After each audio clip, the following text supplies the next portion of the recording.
Bom dia, meus queridos, tudo bem? Na aula de hoje vamos estudar o helenismo, que é o período posterior ao declínio das cidades-estados que vai acontecer por conta ali das guerras gregas.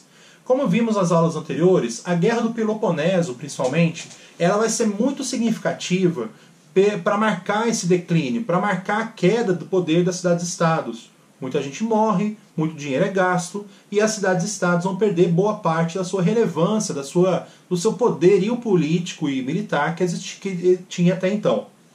Ao ponto de um inimigo que era até fraco perto das cidades-estados, que é o Império Macedônico, conseguir dominar toda a região a partir aí do seu rei Filipe. Agora, o Filipe não vai ter vida fácil, tá? É pouco tempo depois, 5 anos depois desse domínio, ele vai ser assassinado e seu império vai ser herdado pelo seu filho, Alexandre, que daqui a pouco a gente vai conhecer ele como Alexandre o Grande. O Alexandre ele vai se demonstrar um hábil militar, né, um general de muitas capacidades. A princípio ele vai acabar com uma revolta das cidades-estados que vão tentar se libertar do domínio macedônico após o assassinato do Filipe, mas o Alexandre acaba com essa revolta e inclusive começa a expandir o seu império em direção ao Oriente. Alexandre o Grande ele vai chegar até a Índia e basicamente ele não vai dominar a Índia também, porque seus soldados eles viraram e falaram: olha, chega, a gente tem que voltar para casa. E o Alexandre acaba parando os seus ataques, né, parando a sua expansão militar. Então, gente, ele conquista o Egito, ele conquista o Oriente Médio, a Pérsia, né, que até então tinha dado uma série de problemas para os gregos, é conquistada. Inclusive ele muda a capital para a Babilônia, né, que é aí na região da Mesopotâmia, né, o atual Iraque. Tudo isso vai ser dominado pelo Alexandre o Grande. No entanto, mais ou menos uns 10 anos depois de todas essas conquistas, o Alexandre ele vai morrer. Tem uma discussão se ele foi assassinado ou não, mas o fato é que ele morre.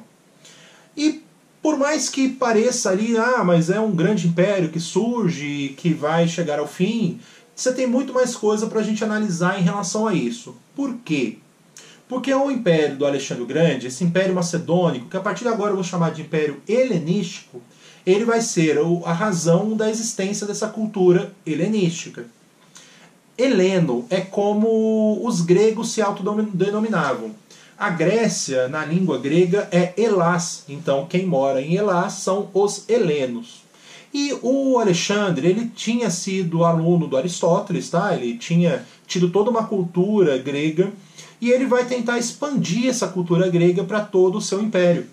Os nobres da região, todos eles, o Alexandre também, nessa ideia de conquista, ele era muito hábil, ele fazia alianças com as lideranças locais, ele casava com a filha de algum líder para estabelecer essa relação mais direta, mas ele impunha que as culturas locais aprendessem a cultura grega. Ele trazia filósofos que iam lá para ensinar a sua cultura aos povos dominados. No entanto, o ponto significativo aqui para a gente analisar é que esses povos também tinham suas próprias culturas. E isso vai acabar gerando uma nova forma cultural, que é o que a gente chama de cultura helenística, que é uma mistura entre a cultura grega, entre toda a filosofia grega e as filosofias locais. Você tem pontos que vai predominar a cultura grega, por exemplo, a língua, boa parte desse império que o Alexandre formou vai falar a língua grega. A mitologia grega ela vai ser predominante, mas não sem adaptações, tá? Eu já vou falar sobre isso quando eu mostrar o outro lado. Então você vai ter até a ideia do racionalismo, da filosofia grega, que você tinha que deixar meio que a emoção de lado, e você, né, o raciocínio ser muito mais valorizado. Isso vai estar lá presente dentro da cultura helenística. Ao mesmo tempo, as outras culturas, as culturas dos povos dominados, também vão fazer parte. Por exemplo, o racionalismo grego ele vai ter agora junto uma parte, vamos dizer assim, religiosa, uma parte até, de certa maneira, irracional. Então, por exemplo, depois da morte do Alexandre, o império ele vai se dividir em uma série de pequenos reinos, que a gente chama de reinos helenísticos. O Egito, por exemplo, vai ficar sob o comando de um general chamado Ptolomeu. O Ptolomeu, quando ele assume o reinado no Egito, ele vai se denominar faraó, que era o título que tinha antes, e ele vai se dizer um herdeiro dos deuses. Dentro da ideia do racionalismo grego, da mitologia grega, isso não era possível. Você não pode ter um deus na Terra se você já tem lá Deus, o Zeus, por exemplo, que tá lá no Olimpo, na Terra, mas, vamos dizer assim, está em outro nível, literalmente. Agora, isso é a própria da cultura helenística. Ele vai pegar parte da cultura grega, ele vai adaptar com a cultura local e ele vai criar esse caldeirão de ideias diferentes, mas que vai gerar essa cultura helenística. E o mais interessante de tudo é que isso não vai ficar restrito em apenas uma região. Isso vai começar a se expandir por todo esse império. Por quê? Dentro dessa ideia de conquistas, o Alexandre vai construindo cidades, que inclusive assim, no auge da sua criatividade ele chamava todas elas de Alexandria, em sua própria homenagem. A mais conhecida é a Alexandria do Egito, que tinha o farol e a biblioteca. Agora, o que acontece? A biblioteca era um ponto, não só da Alexandria do Egito, tá? Mas as bibliotecas que eram criadas, elas vão ser extremamente importantes na disseminação dessa cultura. Então você vai ter, aqui eu vou usar o termo livros, mas vamos lembrar que na época você não tinha livros, você tinha lá os papiros. Mas você vai ter estudos de regiões diferentes circulando todo esse império. Você vai ter pontos de ligação entre esse império. Você vai ter pessoas que vão se locomover entre esses reinos, entre esse grande império, e vão travar conhecimentos de povos diferentes.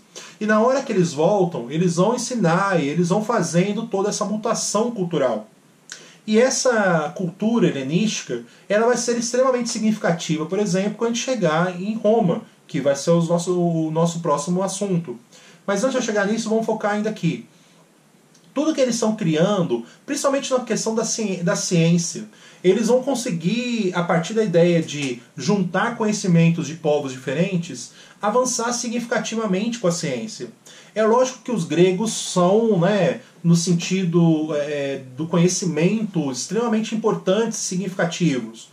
Mas a evolução que o Império de Alexandre o Grande vai dar para o conhecimento é muito grande. E justamente por isso, pela ligação cultural, pela ideia de vamos pegar pontos diferentes, o pessoal vai literalmente conhecer ideias diferentes e criar novos conhecimentos que vão literalmente avançar dentro vamos dizer assim, do grande conhecimento humano, assim, Então, por exemplo, a esfericidade da Terra. Dentro do Império de Alexandre, isso não era um questionamento. A partir dos estudos gregos, a partir dos estudos que eles tinham lá do Egito, eles já conseguiam provar que a Terra era redonda. Eles já estavam calculando até o tamanho da esfericidade, de qual seria Nossa, faltou aqui os conhecimentos matemáticos. Mas qual seria aí a circunferência da Terra, no final das contas. E os estudos, inclusive, o erro, gente, no período que não tem energia, não tem calculador, não tem nada, o erro desses cálculos é um erro minúsculo, assim, eles vão errar por questão de poucos quilômetros, no final das contas. Agora, esse é o ponto aqui. Toda essa cultura, toda essa ciência que vai ser criada, ela vai ser significativa para a humanidade como um todo, assim. Roma, na hora que vai conquistar boa parte desse império, Roma não vai chegar até a Índia, mas vai conquistar o Oriente Médio, vai conquistar o Egito, vai conquistar a Macedônia, vai conquistar a Grécia, e ela vai conhecer essa cultura helenística e vai ser significativo para todo o avanço que a civilização romana vai ter, no caso. Os romanos, tem coisa que os romanos faziam que a gente nem tem ideia de como eles faziam. Muita coisa se perdeu na hora que o Império Romano vai chegar ao fim. Agora, da onde que vem esses conhecimentos? Qual é a base ali deles? É a cultura helenística. Os romanos vão ter acesso a essa cultura, eles vão usar essa cultura, lógico, com os quase 1000 anos de civilização romana, a gente vai ver essa cultura avançando significativamente. Agora, esse vai ser a base, esse vai ser o ponto inicial para a civilização romana começar todo o progresso que ela acabou tendo. Beleza? Bom, sobre o helenismo é isso aí. Esse é um assunto um pouquinho mais curto, mas é um assunto extremamente importante para a gente entender não só aí o final, como é que ficou o declínio das cidades-estados. Aliás, deixa eu focar um pouco nesse ponto, tá? O reino que vai dominar, dentro dessa divisão do Império Helenístico, O reino que vai dominar as cidades-estados, a Grécia, né? Ela vai ter, o rei, no caso, ele não vai se considerar um deus na Terra, ele vai dar até uma certa autonomia para as cidades-estados, mas, no entanto, elas agora vão ter uma certa unidade. Então, pela primeira vez, a gente vai ver Atenas, Corinto, Tebas, todas as cidades-estados juntas, vamos dizer assim. Não era um reino delas, né? Era o reino da Macedônia, no final das contas, mas é pela primeira vez que a gente vai vê-las juntas. Elas vão estar dentro de uma mesma unidade política. O lado do Estado, das cidades-estados, vai deixar de ter importância frente ao reino como um todo. Aliás, também, já que eu falei disso, o próprio conceito de cidadania vai ser significativo, vai perder essa importância. O Alexandre ele tinha uma ideia de criar um império universal. Então ele queria que, por exemplo, os atenienses tivessem a mesma liberdade quando eles estivessem visitando a Babilônia do que um babilônio teria quando visitasse Atenas. A ideia do Pro Alexandre era de que um império onde todos os cidadãos do seu império seriam cidadãos, no final das contas, e não os cidadãos de uma cidade, mas do império. Então não importaria se você estava em Atenas, se você estava na Babilônia, se você estava em Alexandria, qualquer uma delas. Você seria um cidadão, você teria direitos e deveres a ser cumpridos, independente da região. Então há também esse lado de a cidadania ela vai ser marcada só por quem nasceu naquela cidade. Isso também vai se perder a partir do Império Helenístico. Beleza? Bom, por hoje é isso aí. A próxima aula a gente vai estudar e vai começar a estudar os romanos. A gente vai começar a ver como que surge um dos maiores impérios, né, uma das maiores civilizações que o mundo viu. Tranquilo? Qualquer dúvida aí, mande uns sinais de fumaça virtuais. Estou sempre às ordens. Abração e até a próxima.